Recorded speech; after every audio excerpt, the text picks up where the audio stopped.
அவர்களுக்கு என்ன ஒன்றே ஒன்று புரியவே இல்லை அப்படின்னா, நான் என் வீட்டினுடைய தோட்டத்தில் ஒரு மாமரத்தை வைக்கிறேன்.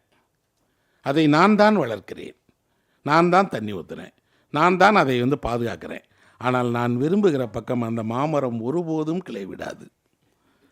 நான் விரும்புகிற நேரத்தில் ஒருபோதும் மாமரம் பூக்காது.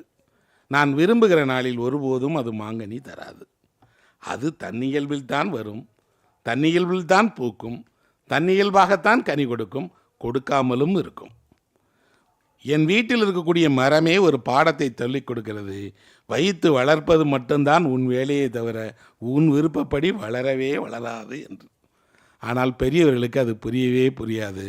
அவர்கள் நான் விதைத்தபடி தான் உன்னை வளர்ப்பேன்னு நினைக்கிறாங்க.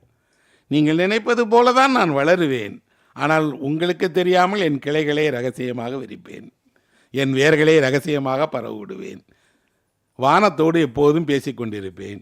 இன்னும் சொல்லப்போனால் என்னை உங்களுக்கு தெரியும், என் அகத்தை உங்களுக்கு தெரியாது, என் ரசனையை உங்களுக்கு தெரியாது, என் மனதை உங்களுக்கு தெரியாது, என் கனவுகளை உங்களுக்கு தெரியாது.